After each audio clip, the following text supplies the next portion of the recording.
إن الحمد لله نحمده ونستعينه ونستغفره ونؤمن به ونتوكل عليه ونعوذ بالله من شرور أنفسنا ومن سيئات أعمالنا من يهده الله فلا مضل له ومن يضلل فلا هادي له وأشهد أن لا إله إلا الله وحده لا شريك له وأشهد أن محمدًا عبده ورسوله قال الله تبارك وتعالى في كلامه المجيد أعوذ بالله من الشيطان الرجيم بسم الله الرحمن الرحيم يا أيها الذين آمنوا اتقوا الله حق تقاته ولا تموتن إلا وأنتم مسلمون يا أيها الناس اتقوا ربكم الذي خلقكم من نفس واحدة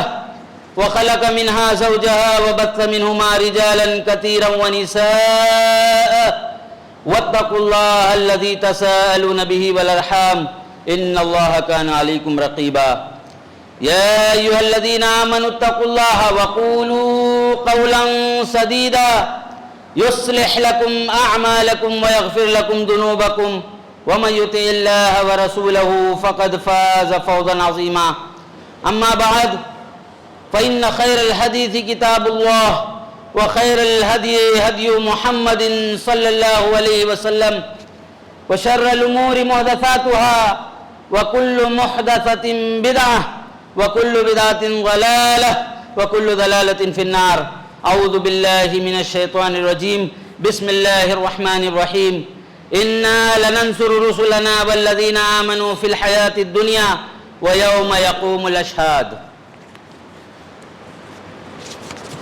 رب اشرح لي صدري ويسر لي امری واحلل عقدۃ من لسانی یفقہوا قولی۔ تمام قسم کی تعریف و توصیف، کبریائی و بڑائی، بزرگی و برتری، حمد و ثنا اس وحدہ لا شریک کے لیے لائق و زیبا ہے جس نے ہمیں اور آپ کو اور اس کائنات کو وجود بخشا۔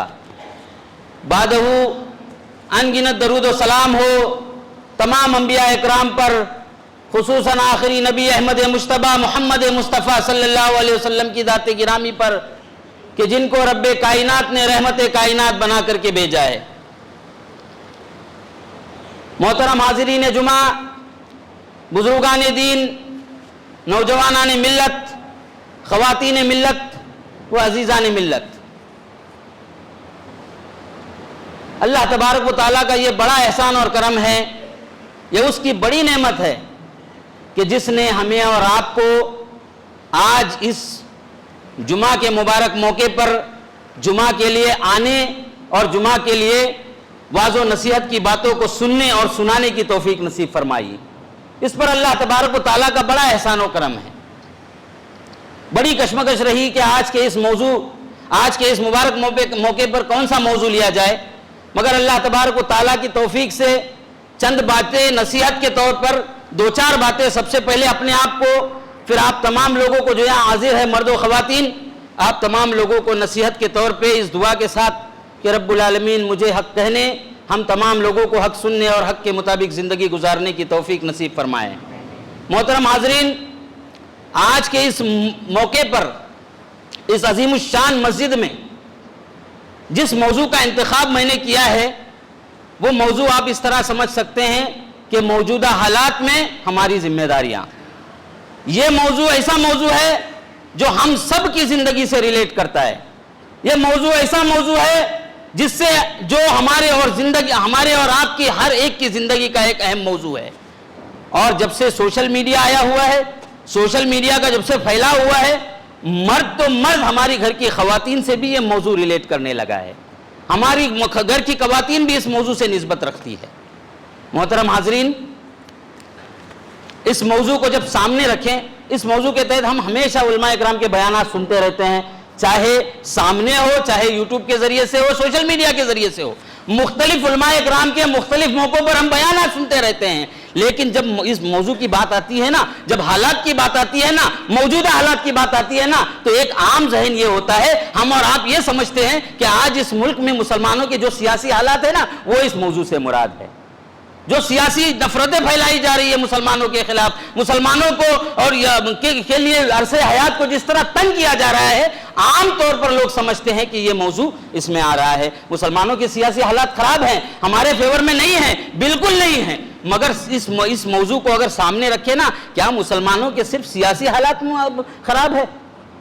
یہ سوال ہے ہمارے اور آپ کے لیے کہ آج مسلمانوں کے ہم سیاسی حالات کی بات کرتے ہیں کہ سیاسی حالات خراب ہے، سیاست کے طور پہ مسلمانوں کو کمزور کیا جا رہا ہے، مسلمانوں کے درمیان میں نفرتیں پھیلائی جا رہی ہے، ان کے درمیان میں طرح طرح کی سازشیں کی جا رہی ہے تاکہ وہ دین و ایمان سے پھر جائے اور اپنے دین و ایمان کو چھوڑ کر کے غیروں کا مذہب اپنائیں۔ اس طرح کی سازشیں ہو رہی ہیں، مگر آج مسلمان معاشرے کا آپ باریک بینی سے اگر جائزہ لیں گے نا تو آپ کو یہ پتا چلے گا کہ مسلمانوں کے صرف سیاسی حالات خراب نہیں ہیں، اس پر کام کرنے کی ضرورت ہے، اجتماعی طور پر ہمیں اور آپ کو کام کرنے کی بے شک ضرورت ہے کہ مسلمانوں کے خلاف جو حالات خراب ہو رہے ہیں، سیاسی حالات، اس پر کام کریں ہم، مگر اس کے ساتھ ساتھ باریک بینی سے جائزہ لیں۔ اب ہم مسلم معاشرے کے حالات کا تجزیہ کریں نا کہ کیا صرف سیاسی حالات کا ہی رونا کیوں روتے ہیں ہم؟ کیا اس ملک میں مسلمان ایک اچھی قوم، معیشت کے طور پہ اچھی قوم بن کر ابھرا ہے؟ کیا ہمارے معاشی حالات پستی میں نہیں ہے؟ کیا ہماری معاشی حالات پستی کا شکار نہیں ہے؟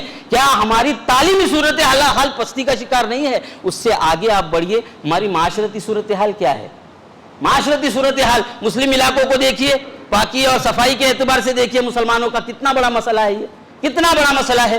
ہم اپنے گھریلو معاملات لے لیجئے، میاں بیوی کے معاملات لے لیں، کتنے خوشگوار معاملات ہیں۔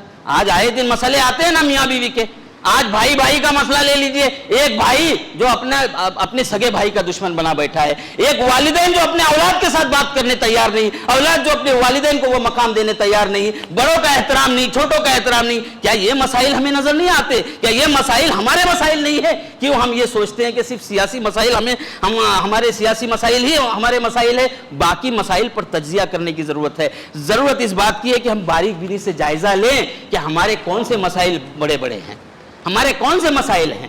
آپ دیکھیے، سیاسی مسائل، سماجی مسائل، معاشرتی مسائل، تعلیمی مسائل، ان سب سے آگے بڑھیں اگر، اور سب سے بڑا بنیادی مسئلہ اگر مسلمانوں کا آج ہے جس پر ہمیں اور آپ کو دیکھنے اور سوچنے کی ضرورت ہے، وہ دینی مسئلہ ہے۔ ہمارے اندر دین کتنا ہے؟ ہمارے اندر دین، پورا دین تو چھوڑیے، عقیدے کے معاملے میں، توحید کے معاملے میں مسلمان معاشرے کا اگر جائزہ لیا جائے تو توحید میں خلل نظر آئے گا، توحید میں کمزوری نظر آئے گی۔ اتباع سنت کے لحاظ سے مسلمان آج کمزور ہے۔ نبی کریم صلی اللہ علیہ وسلم کی سنتوں کے معاملے میں ہم کتنے کمزور ہیں۔ ان بنیادی مسئلے کو سمجھیے، ہم ساری چیزوں پہ کام کرتے ہیں، یہ مسئلہ کون دیکھے گا؟ یہ بنیادی مسئلہ نہیں ہے۔ ارے کہاں وہ روشن عقیدہ جو اللہ کے نبی صلی اللہ علیہ وسلم لے کر کے آئے تھے، لا الہ الا اللہ تفلحوا، اللہ کے سوا کوئی معبود نہیں، اس بات کا اقرار کرو تم کامیاب ہو جاؤ گے۔ کہاں وہ روشن عقیدہ جو نبی صلی اللہ علیہ وسلم دے کر کے گئے تھے؟ اور آج کہاں مسلمانوں کے عقیدے کا مسئلہ دیکھیے، مسلمانوں کے گھروں کا جائزہ لیجیے۔ آپ اگر یہ بول سکتے ہو کہ ہم موحد علاقے میں ہیں، ہم توحید پرست ہیں، ہماری توحید مضبوط ہے، اپنی توحید کا جائزہ لیں، اپنے آس پڑوس میں دیکھیں، اپنے ساتھ رہنے والوں کو دیکھیں، اپنے محلے والوں کو دیکھیں، اپنی بستی والوں کو دیکھیں، اپنے گاؤں والوں کو دیکھیں، اور آگے بڑھ کے مسلمانوں کی صورتحال کو دیکھیے۔ عقیدہ توحید کتنی کمزور نظر آئے گی۔ کیا اس میں مجھے اور آپ کو کام کرنے کی ضرورت نہیں ہے؟ حالات کیسے بھی ہو، ارے حالات کا رونا رونے سے اچھا ہے اس پر کام کیا جائے۔ جو چیز ہمارے کنٹرول اور پاور میں ہے وہ ہم کیوں نہ کریں؟ باقی چیزیں سیاسی حالات میں ہم قانون کے دائرے میں رہتے ہوئے کام کرتے ہیں اور کرتے رہیں گے۔ اجتماعی طور پر اس پر کام کرنے کی ضرورت ہے، ایک اچھے لائی عمل کے ساتھ کام کرنے کی ضرورت ہے، اور کرنا بھی چاہیے۔ مگر یہ مسئلہ صرف سیاسی مسئلہ نہیں ہے نا۔ کیا سیاست کے مسائل اگر آپ کے ٹھیک ہو جائے اور آپ کے عقیدے کا مسئلہ اگر کمزور ہے تو کیا اللہ تبارک و تعالیٰ کے یہاں نجات ملے گی؟ کیوں ہم صرف دنیا کے بارے میں سوچتے ہیں، کیوں آخرت کے بارے میں نہیں سوچتے؟ میرے بھائیوں، یہ بات یاد رکھو، آج ہمارے یہاں جو فقرا ہے نا کہ چلو لوگوں کو جوڑو یا سوشل ورک کرو، خدمت خلق کرو، یہ مسئلہ ہے بڑا مسئلہ، آپ اس پر کام کریں، مگر ساتھ ہی ساتھ آپ لوگوں کی توحید کو صحیح کرنے پر بھی کام کریں، اتباع سنت کو صحیح کرنے پر بھی کام کریں۔ اور یہ ایک عظیم اور بہت اہم بات یاد رکھیں کہ لوگوں کی خدمت خلق کرنے سے کئی بڑا مسئلہ یہ ہے کہ لوگوں کی دنیا بنانے سے کئی بڑا مسئلہ یہ ہے کہ لوگوں کی آخرت بناؤ۔ اس کی آخرت بنانے پر، لوگوں کی آخرت بنانے پر کام کرنے کی ہمیں ضرورت ہے۔ تجزیہ کریں، ہم اپنے حالات کی بات کرتے ہیں نا، حالات خراب ہے، حالات کا تجزیہ کریں، کہاں کہاں خرابی ہے، فہرست بنائیں اور کام کریں۔ عام طور پر مسلمانوں کے محلے میں جائیے، توحید میں خلل پایا جائے گا، اتباع سنت میں خلل پایا جائے گا، بدعتوں میں ان کی زندگی ہے، بدعتوں کے اور توحید کے مقابلے میں مسلمان آج پچھڑی ہوئی قوم نظر آئے گی۔ یہ حقیقت ہے، اس سے انکار نہیں کیا جا سکتا۔ لہٰذا اپنے حالات کا تجزیہ کریں، لوگوں کے سیاسی حالات درست کرنے کے ساتھ ساتھ لوگوں کی توحید میں خلل ہے اس کو درست کرنے پر کام کریں، اتباع سنت میں خلل ہے اس پر کام کریں، لوگوں کے سنت کو، اتباع سنت کے جذبے کو صحیح کرنے پر کام کریں، اللہ کے نبی صلی اللہ علیہ وسلم کے مقام اور مرتبے کو بتانے پر کام کریں۔ لہٰذا ہمارا یہ بہت بڑا مسئلہ یہ ہے کہ ہم نے خدمت خلق کیا، یعنی بہت بڑا کام ہو گیا، ہم نے سمجھا ہی نہیں توحید کیا ہے، ہم نے سمجھا ہی نہیں اتباع سنت کیا ہے۔ لہٰذا ضرورت ہے کہ خدمت خلق کرنا بہت بڑا کام ہے، لیکن اس سے کہیں بڑا کام یہ ہے کہ لوگوں کے عقیدے کو درست کیا جائے، لوگوں کے اعمال کو درست کیا جائے۔ کیا آپ دیکھیں اس سے بڑا نقصان کیا ہوتا ہے کہ ایک بندہ جو ہے، ایک بچہ یتیم بن جائے، اس سے بڑا نقصان یہ ہے کہ اس کی توحید بگڑ جائے۔ ایک عورت بیوہ ہو جائے، اس سے بڑا نقصان یہ ہے کہ وہ اس کا عقیدہ خراب ہو جائے اس کے اتباع سنت سے۔ اس لیے کہ جب بندے کا، بہت عظیم بات بتا رہا ہوں بڑی ذمہ داری کے ساتھ، جب بندے کی توحید خراب ہوتی ہے نا تو اس کا تعلق اللہ تعالیٰ سے کٹ جاتا ہے، اور جب بندے کی اتباع سنت خراب ہو جاتی ہے نا، سنت پر عمل کرنے کا جذبہ ختم ہو جاتا ہے نا، تو اس کا سلسلہ جو ہے یا اس کا تعلق نبی کریم صلی اللہ علیہ وسلم سے ختم ہو جاتا ہے۔ آپ سوچئے کسی یتیم سے، کوئی بندہ یتیم ہے یا کوئی بندہ یتیم ہو جاتا ہے، اس سے بڑا نقصان یہ ہے کہ نہیں ہے کہ وہ اس کا تعلق اللہ اور اس کے رسول سے ٹوٹ گیا ہے۔ لہٰذا اللہ اور اس کے رسول سے تعلق نہ ٹوٹے، اس کا خیال رکھیں، لوگوں کے عقیدے کو درست کرنے پر کام کریں۔ آپ کو بتانا پڑے گا لوگوں کو توحید کیا ہے، آپ کو بتانا پڑے گا اتباع سنت کیا ہے، لہٰذا اس پر کام کرنے کی ضرورت ہے۔ آپ سیاسی مسائل پہ اور دوسرے مسائل پر بھی کام کریں، لیکن ساتھ ہی ساتھ اس پر بھی کام کریں کہ لوگوں کو عقیدہ کیسے، یہ بنیادی چیز ہے، یہ اساسی چیز ہے جس کے لیے ہمیں اور آپ کو اللہ کے نبی کو مبعوث کیا گیا تھا، اللہ کے نبی کو مبعوث کیا گیا، بلکہ تمام انبیاء کے بارے میں اللہ نے کہا کہ تمام انبیاء کو ہم نے بھیجا ہے تاکہ وہ اپنی قوم کو بتائے اعبدوا اللہ، اللہ کی عبادت کرو اور کسی اور کو مت پوجو۔ تو یہ مسئلہ سب سے اہم مسئلہ ہے، اس کو سمجھنے اور سیکھنے کی ضرورت ہے۔ لہٰذا حالات کا صحیح تجزیہ کریں اور ان چیزوں پر کام کریں۔ دوسری چیز جو اہم چیز ہے وہ یہ ہے کہ بگڑتے ہوئے حالات ہے، ضرور بگڑتے ہوئے حالات ہیں۔ ہم اور آپ، ہم نے اپنی آنکھوں سے دیکھا ہے کہ لوگ پست ہمتی کا شکار ہو جاتے ہیں، گھبرانے لگ جاتے ہیں، یار مسلمانوں کے حالات، مسلمانوں کے فیور میں حالات نہیں ہیں، آئے دن مسلمانوں کے لیے عرصے حیات کو تنگ کیا جا رہا ہے، مسلمان پریشان ہیں، یہاں پریشان وہاں پریشان، ہر جگہ۔ ایسے میں کیا کرتا ہے، ایک نوجوان پست ہمتی کا شکار ہوتا ہے، ایک نوجوان جو ہے ہمت توڑ دیتا ہے۔ اور یاد رکھیں، جب ہمت توڑیں گے نا، جب گھبرائیں گے نا، جب مایوس ہوں گے نا، تو طاقتور سے طاقتور آدمی بھی کمزور ہونے لگتا ہے۔ لہذا مایوس نہ ہو، گھبراؤ مت، یاد رکھو اللہ تبارک و تعالیٰ اپنے بندوں کو کبھی ضائع نہیں کرے گا، اور مسلمان کبھی پست ہمت نہیں ہوتا، مسلمان طاقتور ہوتا ہے، مینٹلی بھی اسٹرانگ ہوتا ہے، فزیکلی بھی اسٹرانگ ہوتا ہے، ہر طرح سے مسلمان اور مومن اسٹرانگ ہوتا ہے، کمزور نہیں ہوتا۔ لہٰذا پست ہمت نہ ہو، یاد رکھو اللہ کے نبی صلی اللہ علیہ وسلم کی سیرت کو پڑھو، اللہ کے نبی صلی اللہ علیہ وسلم کی سیرت کیا درس دیتی ہے۔ خباب بن ارت رضی اللہ تعالیٰ عنہ بڑے پیارے صحابی ہے، جب ایمان لائے ان کو لٹایا گیا، دھوپ میں لٹایا گیا اور انگاروں پر لٹایا گیا، اور اوپر سے ایک آدمی ان کے اوپر پیر رکھ کر کے کھڑا ہو گیا تاکہ ہلے ڈلے نہ۔ یہ حالت تھی صحابہ کرام کی، جب مسلمان ہوئے انگاروں پر لٹایا گیا، ایک آدمی نے اوپر پیر رکھا تاکہ ہل ڈل نہ سکے، بے صبری آ گئی کیونکہ تکلیف برداشت کے باہر ہو گئی، بے صبرے ہو گئے، تکلیف برداشت نہیں کر سکتے تھے۔ اللہ کے نبی صلی اللہ علیہ وسلم خانہ کعبہ میں بیٹھے تھے، گئے اللہ کے نبی صلی اللہ علیہ وسلم کے پاس، کہا کہ اللہ کے نبی صلی اللہ علیہ وسلم آپ ہمارے لیے مدد کی دعا کیوں نہیں کرتے، متى نصر اللہ، اللہ کی مدد کب آئے گی۔ اللہ کے نبی صلی اللہ علیہ وسلم خانہ کعبہ کو ٹیک لگائے ہوئے تھے، فوراً اللہ کے نبی صلی اللہ علیہ وسلم ٹیک چھوڑ دیے اور کہا کہ جلد بازی کیوں کر رہے ہو، کیوں اتنے سے گھبرا گئے، ارے تم سے پہلے جو لوگ گزرے تھے نا ان کو آری سے چیر دیا جاتا تھا اور لوہے کی کنگھیوں سے ان کے جسم کو گوشت پوش نوچ دیا جاتا تھا، یہ تم سے پہلے لوگوں کا حال تھا، اتنی جلد بازی مت کرو، اللہ کی ضرور مدد آئے گی، اور تم دیکھو گے کہ اللہ تبارک و تعالیٰ اس دین کو غالب کر کے رہے گا، یہاں تک کہ ایک عورت صنعاء سے لے کے حضرموت تک سفر کرے گی، تنہا سفر کرے گی، اور اس کو اللہ تبارک و تعالیٰ کے علاوہ کسی کا خوف نہیں ہوگا۔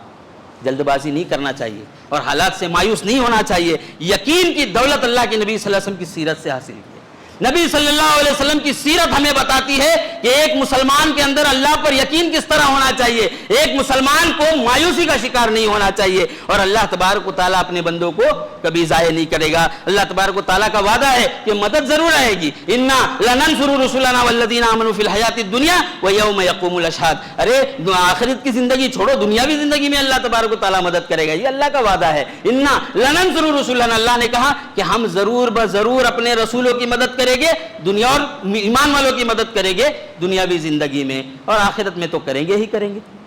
تو اللہ تبارک و تعالیٰ کا وعدہ ہے, یہ یقین رکھیں. اللہ تبارک و تعالیٰ اپنے وعدے کی خلافی نہیں کرتا, لہٰذا ہمارے اندر جو کمی اور کوتاہی ہے اس کو دور کریں اور یقین رکھیں اللہ تبارک و تعالیٰ پر. وہ یقین جو انبیاء اکرام کا تھا. موسیٰ علیہ السلام کی قوم کے ساتھ کیا کیا نہیں ہوا. موسیٰ علیہ السلام کی قوم جو بنی اسرائیل تھی, اللہ تبارک و تعالیٰ نے نقشہ کھینچا ہے مختلف جگہوں پر. اللہ نے کہا یقتلون ابناءکم ویستحیون نساءکم, ان کے جو بچے ہیں نا ان کو قتل کر دیا جاتا تھا اور عورتوں کو چھوڑا جاتا تھا. موسیٰ علیہ السلام کی قوم آئی, موسیٰ علیہ السلام سے کہا کہ آپ کے نبی بننے سے پہلے بھی ہمارے اوپر یہی حالات ہوتے تھے, اور آپ کے نبوت سے پہلے بھی ستائے جاتے تھے اور نبوت کے بعد بھی ستائے جا رہے ہیں.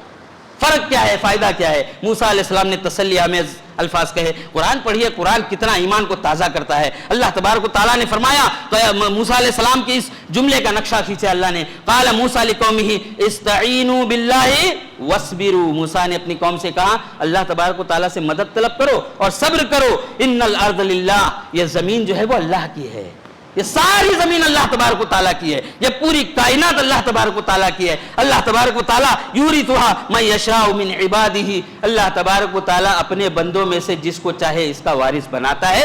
والعاقبۃ للمتقین, یاد رکھیں اللہ تبارک و تعالیٰ کا قانون ہے, کبھی شر غالب ہوتا ہے کبھی خیر غالب ہوتا ہے, مگر انجام کے اعتبار سے اللہ تبارک و تعالیٰ نے فرمایا کہ جو متقی ہے اس کا انجام ہمیشہ بہتر ہی ہوگا. یہ اللہ تبارک و تعالیٰ کا قانون ہے, لہٰذا مایوسی نہ ہو, کیونکہ مایوسی کبھی کبھار ہمارے نوجوانوں کو غلط ہاتھوں میں پڑنے کا سبب بنتی ہے. ہمارے نوجوان مایوس ہو جاتے ہیں اور غلط ہاتھوں کا شکار. یہ حالات ہم اور آپ کے سامنے ہیں کہ ایک انسان, ایک مسلمان جو ہے وہ مایوس ہو گیا اور مایوس ہو کر کے اس نے مذہب اسلام کو ہی چھوڑ دیا, مرتد ہو گیا. یہ حالات ہم نے اور آپ نے دیکھے ہیں, سنے ہیں. اللہ تبارک و تعالیٰ ہمارے قوم کی حفاظت فرمائے, مایوسی کو قریب پھٹکنے نہ دے. ارے تاریخ اسلام کا بہتر واقعہ ہجرت کا عظیم واقعہ ہے, اس واقعے کو کبھی پڑھے تو صحیح, اس واقعے کو کبھی اپنے سامنے تو رکھے. اللہ کے نبی صلی اللہ علیہ وسلم اللہ کے حکم سے جا رہے ہیں, ساتھ میں یار غیر ابو بکر صدیق رضی اللہ تعالیٰ عنہ ہے.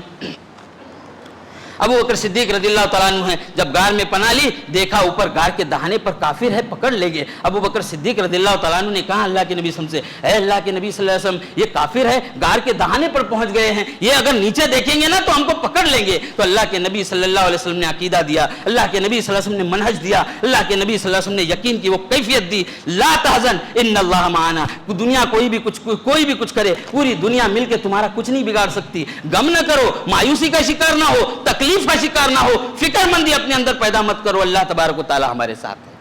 یہ اللہ کی میت جس بندے کے ساتھ ہو نا, اس کا کوئی بال بھی باقا نہیں کر سکتا. یاد رکھیں, کوئی بھی کیفیت ہو. آج ہم بولتے ہیں سازشیں رچتے ہیں, ارے ہم نے وہ آیت نہیں دیکھی, ہم نے وہ آیت نہیں پڑھی, واللہ خیر الماکرین, واللہ خیر الماکرین. مکر کرنے والے مکر کرتے رہیں, فریب کرنے والے فریب کرتے رہیں, سب مکر کرنے والوں سے, سب تدبیر کرنے والوں سے بہتر تدبیر کرنے والا رب العالمین ہے. یہ ایمان رکھے تو صحیح اپنے دل میں, یہ عقیدہ رکھے تو صحیح. یہ موسیٰ علیہ السلام کی بات نکلی تھی نا, موسیٰ علیہ السلام اللہ کے حکم سے ہجرت کرنے نکلے. موسیٰ علیہ السلام اللہ کے حکم سے نکلے, ساتھ میں لشکر ہے, فرعون کا لشکر پیچھے آ رہا ہے, پیچھا کر رہا ہے, سامنے دریائے کلزم ہے, پیچھے فرعون کا لشکر ہے. کیا صورتحال ہوگی سوچئے, صورتحال کیا ہوگی سوچیں. آج ہم چھوٹی چھوٹی باتوں پہ دل برداشتہ ہو جاتے ہیں, چھوٹی چھوٹی باتوں پہ مایوسی کا شکار ہوتے ہیں. ارے اسلام ہمت سکھاتا ہے, اسلام ہمت والا بناتا ہے, اسلام پست ہمت نہیں کرتا. یاد رکھیں موسیٰ علیہ السلام کی قوم دیکھ رہی ہے, سب پیچھے فرعون کا لشکر, سامنے دریائے کلزوم ہے, راستہ تو بند ہے, کہیں راستہ نظر نہیں آ رہا, کہاں جائیں کہاں جائیں. موسیٰ علیہ السلام کی قوم نے کہا موسیٰ علیہ السلام سے, انا لمدرکون, ارے یہ تو قریب آ گئے, ہم کو پکڑ لیں گے. تو اللہ تبارک و تعالیٰ نے نقشہ کھینچا ہے. موسیٰ علیہ السلام نے کہا اپنی قوم سے, موسیٰ علیہ السلام نے کہا قال کلا ان معی ربی سیہدین. یہ ایمان اور یہ یقین ہمیں اور آپ کو پیدا کرنے کی ضرورت ہے. اگر یہ یقین آ گیا نا تو پیر ڈگمگائیں گے نہیں, حالات کیسے بھی آ جاؤ, انسان مایوسی کا شکار نہیں ہوگا. موسیٰ علیہ السلام نے اپنی قوم سے کہا کہ ہمارے ساتھ ہمارا رب ہے, میرے ساتھ میرا رب ہے, وہ ضرور مجھے رہنمائی کرے گا. یہ یقین تھا، یہ ایمان تھا جو مجھے اور آپ کو پیدا کرنے کی ضرورت ہے۔ یقین تو رکھے، اس رب کی عظمت کو سوچے تو صحیح، اس رب کا کیا مقام ہے، اس رب کی عظمت کیا ہے، وہ اپنے دل میں بٹھا لے، یقین دل میں بٹھا لے، اور یہ بات یاد رکھیں کہ جو کچھ اس دنیا میں ہوتا ہے رب العالمین کی مرضی سے ہوتا ہے۔ لہٰذا رب العالمین پہ یقین رکھیں، یقین کی صورت کو کبھی بھی جانے نہ دیں، اور ایمان کی صورت کو کبھی اپنے ہاتھ سے جانے نہ دیں، مایوسی کا شکار نہ ہو، چاہے حالات کیسے بھی ہو۔ واقعہ سیرت میں اور تاریخ میں بھرے پڑے ہیں۔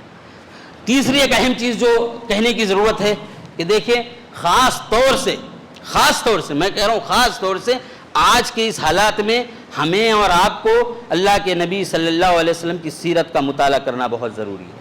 اللہ کے نبی صلی اللہ علیہ وسلم کے اخلاق کو جاننا ضروری ہے، اللہ کے نبی صلی اللہ علیہ وسلم کی سیرت کو پڑھنا ضروری ہے، اللہ کے نبی صلی اللہ علیہ وسلم کی سیرت کا علم حاصل کرنا ضروری ہے۔ آپ عبادت کے معاملے میں کیسی عبادت انجام دیتے تھے، اللہ کے نبی صلی اللہ علیہ وسلم کا اخلاق کیسا تھا؟ آج آئے دن کوئی بھی نبی صلی اللہ علیہ وسلم کی شان میں گستاخی کرتا ہے، اللہ کے نبی صلی اللہ علیہ وسلم کے کیریکٹر پر اور آپ کے اخلاق و کردار پر کیچڑ اچھالا جاتا ہے، اور مذہب اسلام کے لوگوں کو پھرانے کی کوشش کی جا رہی ہے، تب ہمارے جذبات ایک دم امٹتے ہیں۔ اللہ کے نبی، اور امٹنا بھی چاہیے، یہ نبی کا حق ہے کہ اس کے امتی اللہ کے نبی صلی اللہ علیہ وسلم کا ہمیشہ دفاع کریں، لیکن کیا ہم نے اللہ کے نبی صلی اللہ علیہ وسلم کی سیرت کو سمجھا ہے؟ کیا ہم نے اللہ کے نبی صلی اللہ علیہ وسلم کے اخلاق کو جانا ہے؟ ارے اللہ کے نبی صلی اللہ علیہ وسلم کی شادیوں پر لوگ انگلی اٹھاتے ہیں، کیا ہم نے کبھی سمجھا ہے کہ اللہ کے نبی صلی اللہ علیہ وسلم کی جو 11 شادیاں تھی، یا اللہ کے نبی صلی اللہ علیہ وسلم کی جو بھی 9 شادیاں تھی، یا جتنی بھی شادیاں اللہ کے نبی صلی اللہ علیہ وسلم کی تھی، کیا ہم نے اس میں اس کی حکمتیں جاننے کی کوشش کی کہ اللہ کے نبی صلی اللہ علیہ وسلم کی یہ سیرت کیا ہے؟ اگر کسی نے بولا نبی صلی اللہ علیہ وسلم کے کیریکٹر پر انگلی اٹھایا، ہم چوراہے پر اتر آتے ہیں، دفاع کرنے آتے ہیں، دفاع کریں آپ، لیکن اس کے ساتھ ساتھ آپ یہ بھی علم حاصل کریں نا کہ اللہ کے نبی صلی اللہ علیہ وسلم کی سیرت کا یہ واقعہ جو ہے، یہ اتنا بڑا واقعہ، اس میں کیا حکمت پوشیدہ ہے، ہمیں اور آپ کو تو اس کا علم نہیں ہے۔ یہاں مسلمانوں سے اگر پوچھا جائے کہ اس میں حکمتیں کیا ہے، مسلمان نہیں سمجھے گا۔ لہٰذا ہمیں اور آپ کو جاننے کی ضرورت ہے۔ سیرت پڑھیں، سیرت آپ کو اسلام سکھائے گا، سیرت آپ کو دین سکھائے گا۔ اللہ کے نبی صلی اللہ علیہ وسلم کی سیرت کو پڑھیں، اور الحمدللہ جماعت اور شعبے کے ذریعے سے جو سلسلہ چلا ہے، افسوس ہوتا ہے صورتحال دیکھ کر کے، جب پروگرام ہوتا ہے تو آپ دیکھیں انگلیوں پر گنے اتنے لوگ رہتے ہیں۔ کیا ہمیں اور آپ کو ضرورت نہیں ہے اللہ کے نبی صلی اللہ علیہ وسلم کی سیرت کی؟ اللہ کے نبی صلی اللہ علیہ وسلم کی زندگی کو جاننے کی ضرورت نہیں ہے، پھر ہم کاہے کہ امتی اللہ کے نبی صلی اللہ علیہ وسلم کے؟ اللہ کے نبی صلی اللہ علیہ وسلم کے امتی ہونے کا تقاضا یہ ہے کہ اللہ کے نبی صلی اللہ علیہ وسلم کی سیرت کو جانا جائے، اللہ کے نبی صلی اللہ علیہ وسلم سے محبت کے تقاضے کو جانا جائے، نبی کے مقام کو جانا جائے، نبی کی عظمت کو سمجھا جائے۔ اللہ کے نبی صلی اللہ علیہ وسلم کی عظمت کو ہم نے سمجھائی کہاں ہے؟ نبی کریم صلی اللہ علیہ وسلم کی عظمت کو سمجھے اور اتباع سنت کے تقاضوں پر عمل کریں، اللہ تبارک و تعالیٰ حالات کو تبدیل کرے گا۔ اللہ کے نبی صلی اللہ علیہ وسلم کی سیرت کا مطالعہ اور آپ صلی اللہ علیہ وسلم کی سیرت کو جاننا، یہ ہمیں اور آپ کے لیے ضروری ہے۔ اور ایک چیز جو کہنا چاہ رہا ہوں، وقت ختم ہو رہا ہے، بڑے اختصار کے ساتھ، کہ پکے اور سچے مسلم بنے۔ ہم اور آپ کہتے تو ہیں کہ ہم مسلمان ہیں، مگر ہر کوئی، سب سے پہلے اپنے آپ کو نصیحت ہے، ہر کوئی اپنے اپنے گریبانوں میں جھانک کر دیکھے۔ یہ آیت جو میرے اور آپ کے لیے مشعل راہ تھی نا، اس آیت پر ہم نے کتنا عمل کیا۔ اللہ نے کہا یا ایھا الذین آمنوا ادخلوا فی السلم کافہ، پورے کے پورے اسلام میں داخل ہو جاؤ، آدھے تیتر اور آدھے بٹیر مت بنو، آدھا عمل کریں گے جو ہمارے مزاج کے مطابق ہے اس پہ عمل کریں گے، اور جو ہمارے مزاج کے خلاف ہے اس پر عمل نہیں کریں گے، اس طرح مت کرو۔ یہ آیت ہمارے اور آپ کے لیے مشعل راہ ہے۔ سچے اور پکے مسلمان بنو، مسلمان ہو اور شرعی احکامات پر عمل نہ کرے، مسلمان ہو اور اسلامی احکامات پر عمل نہ کرے، مسلمان ہو اور تجارت میں غبن ہو، مسلمان ہو اور تجارت میں دھوکہ دھڑی ہو، مسلمان ہو اور معاملات خراب ہو، مسلمان ہو اور نشہ آور چیزوں کا عادی ہو۔ یہ سارے یہ کون سا اسلام ہے جو ہم اور آپ لے کے بیٹھے ہیں؟ یہ کون سا اسلام؟ ہماری تجارت کو ہی دیکھ لیجئے، وہ تجارت جس کے بارے میں اللہ تبارک و تعالیٰ نے کہا یہ دنیا ہے نا، دنیا میں اپنا حصہ مت بھولو، وَلَا تَنْسَوْا نَصِيبَكَ مِنَ الدُّنْيَا، دنیا میں اپنا حصہ مت بھولو، لیکن دنیا میں دھوکہ دھڑی کر کے مال مت کماؤ، دنیا میں ایک دوسرے کو لوٹ کر کے اپنا مال مت کماؤ، حلال روزی کماؤ جو اللہ نے دیا ہے۔ آج صورتحال کا جائزہ لے لیجئے، ہمارے دینی بھائی خاص طور سے نوجوان پیسہ کمانا چاہ رہے ڈریم 11 کے ذریعے سے، یا موبائل میں بہت سارے ایپ آئے ہیں جو جوئے کی شکل اختیار کرتے ہیں، اس کے ذریعے سے ہم اور آپ پیسہ کمانا چاہتے ہیں۔ کہاں گئی حلال روزی؟ کہاں گئی وہ چیز جو اللہ کے نبی صلی اللہ علیہ وسلم نے کہا تھا، پیشین گوئی کی تھی، یاتی علی الناس زمان لا یبالی المرء ما اخذ منہ من الحلال ام من حرام۔ ایک زمانہ ایسا آئے گا کہ جب بندہ منہ میں لقمہ ڈالے گا نا، جو روزی کمائے گا نا، اس کو یہ تمیز نہیں ہوگی کہ یہ حلال ہے یا حرام ہے۔ ڈرنے اور خوف کرنے کی کیفیت ہے۔ لہٰذا ہمیں اور آپ کو سمجھنے کی ضرورت ہے کہ ایزی منی کے چکر میں ہم کتنے ایپ ایسے ہیں جس کا استعمال کرتے ہیں۔ کیا ہم نے کبھی یہ جاننے کی کوشش کی کہ یہ جو ہم پیسے کما رہے ہیں یا یہ جو ہم نے ایپ میں اپنا رجسٹریشن کیے ہوئے یا کیا کیے ہوئے ہیں، کیا یہ حلال ہے یا حرام ہے؟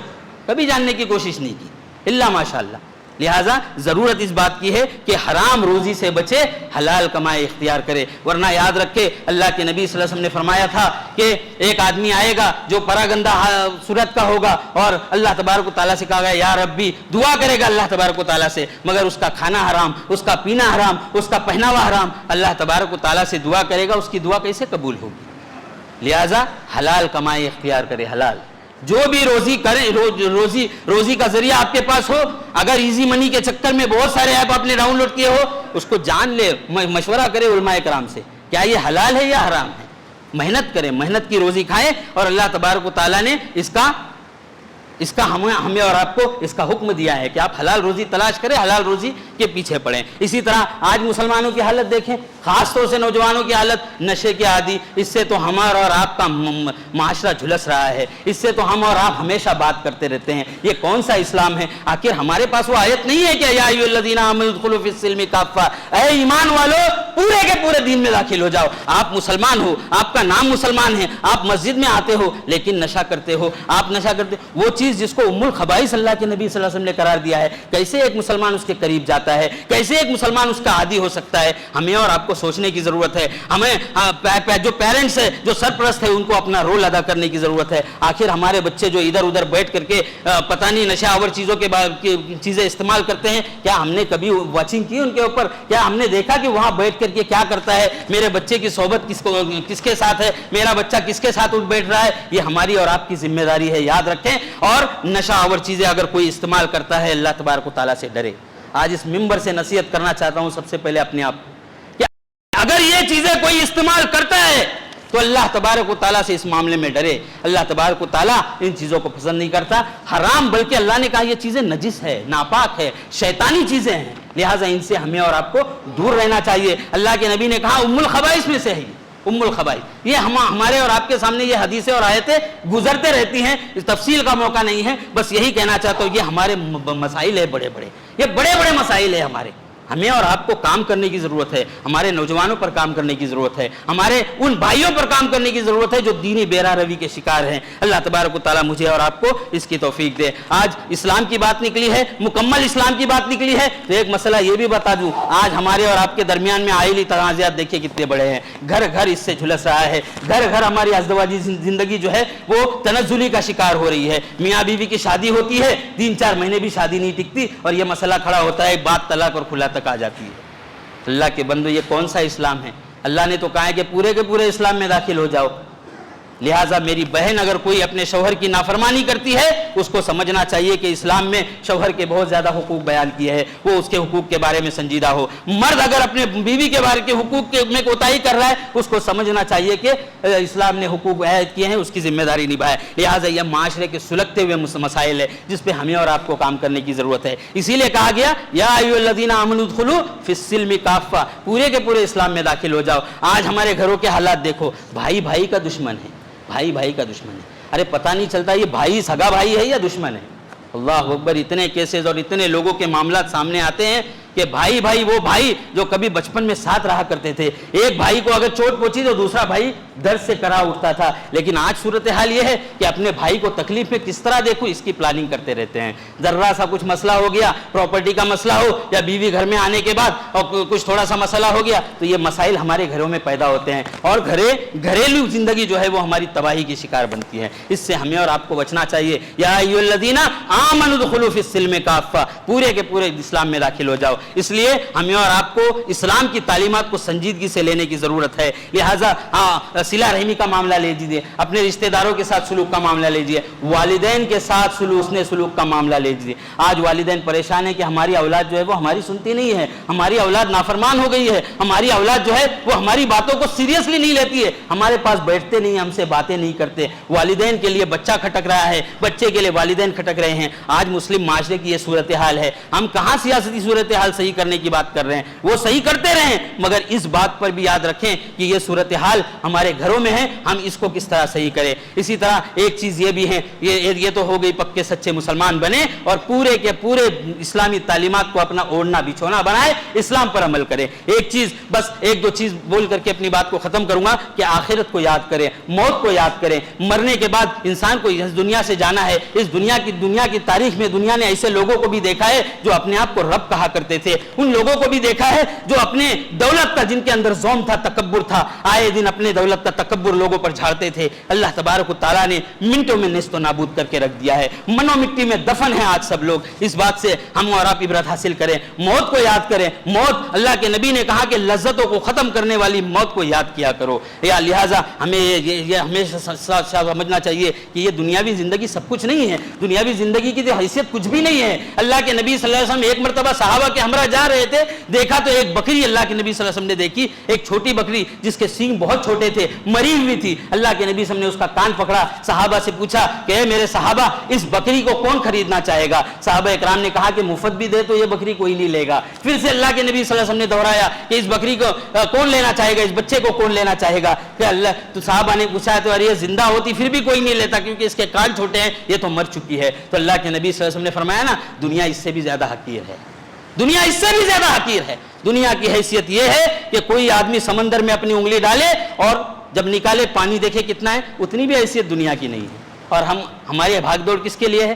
دنیا کے لیے ہے۔ آخرت کو ہم بھولے ہوئے ہیں، موت کو ہم بھولے ہوئے ہیں۔ جائیں قبرستان میں جائیں، جب مردوں کو دفن کرتے ہیں نا تو یہ سوچیں کہ آج یہ جا رہا ہے، کل ہم کو جانا ہے۔ کوئی بھی اس دنیا میں رہنے کے لیے نہیں آیا ہے، سارے لوگ جا رہے ہیں۔ ہمیں دیکھتے ہیں کہ کل یہ کوئی آدمی جب مرتا ہے تو ہم سوچتے ہیں ارے کل یہ تو ہمارے ساتھ بات کر رہا تھا، ہمارے ساتھ کھا پی رہا تھا، ہنسی کھیل رہا تھا، لیکن آج اس کی حالت یہ ہے کہ وہ قبر میں دفن ہے۔ لہٰذا عبرت حاصل کرے موت سے، موت سے عبرت حاصل کرے۔ عثمان غنی رضی اللہ تعالیٰ عنہ جیسا آدمی جب قبرستان میں جاتے نا تو رو پڑتے تھے۔ صحابہ نے پوچھا کہ کیوں رو رہے ہو؟ کہا کہ یہ قبر ہے نا انسان کی پہلی منزل ہے، جو اس میں کامیاب ہو گیا آگے کے مراحل اس کے لیے آسان ہے۔ لہٰذا موت کو یاد کرو، آخرت کو یاد کرو، اور ایک چیز ہمیشہ یاد رکھو، ایک ہدف، ایک ٹارگٹ کے ذریعے اللہ نے اس دنیا میں لایا ہے، اس کے بعد اپنی زندگی جتنی دنیاوی زندگی رکھی ہے اللہ نے، اس کے بعد آخرت میں جانا ہے، مرنا ہے اور اللہ کے سامنے حساب و کتاب دینا ہے۔ یہ چند چیزیں تھی، اور آخری ایک چیز کہہ کر کے اپنی بات کو ختم کروں گا کہ یہ جو سسٹم ہے جماعتوں کا، اجتماعیت کو ہمیشہ لازم پکڑے، جماعت کو ہمیشہ لازم پکڑے۔ آپ کے پاس الحمدللہ اللہ کی بہت بڑی نعمت ہے یہ جماعت، اور بلکہ یہاں ہی نہیں، ہمارے جو ایریا میں جو جماعتی سسٹم ہے، اجتماعیت کا سسٹم ہے، ہمیں اور آپ کو اس کو مضبوط کرنے کی ضرورت ہے، اس سے جڑنے کی ضرورت ہے۔ یہ حالات ہمارے ہیں نا، اجتماعی طور پر ہی ہم ختم کر سکتے ہیں۔ ایک بہت بڑے عالم پہلے یہاں آیا کرتے تھے، ہمیشہ کہا کرتے تھے اکیلا آدمی کچھ نہیں کر سکتا، اسی لیے آپ جماعت سے جڑو، اور جماعت کے ذریعے سے جو کام آپ کر سکتے ہو وہ اکیلے کام نہیں کر سکتے۔ لہٰذا ہمیں اور آپ کو چاہیے کہ اس بارے میں سنجیدہ ہوں۔ اللہ تبارک و تعالیٰ سے دعا ہے کہ اللہ تبارک و تعالیٰ ان حالات میں ہمیں شریعت اسلامیہ کے احکامات پر عمل کرنے کی توفیق نصیب فرمائے۔ اللہ تبارک و تعالیٰ ہمارے سارے حالات کو درست فرمائے۔ اللہ تبارک و تعالیٰ ہم میں سے جو پریشان حال ہے سارے لوگوں کی ساری پریشانیوں کو دور کر دے۔ اللہ تبارک و تعالیٰ جو قرض کے بوجھ تلے دبے ہوئے ہیں ان کے قرض کی ادائیگی کی سبیل پیدا کرے، جو بے روزگار ہے رب العالمین ان کے روزگار کی سبیل پیدا کرے۔ اللہ تبارک و تعالیٰ جو بیمار ہے انہیں شفائے کاملہ عاجلہ عطا فرمائے، جو اس دنیا سے چل بسے ہیں رب العالمین انہیں کروٹ کروٹ جنت نصیب فرمائے۔ رب العالمین ان کے قبروں کو نور سے بھر دے، ان کے سیئات کو حسنات میں بدلتے ہوئے رب العالمین جنت کے اعلیٰ مقام میں جگہ عطا فرمائے۔ اللہ تبارک و تعالیٰ جب تک زندہ رکھے اسلام اور ایمان پر زندہ رکھے، جب ہمارا خاتمہ ہو تو ایمان پر ہو۔ آمین وآخر الدعوانا ان الحمدللہ رب العالمین۔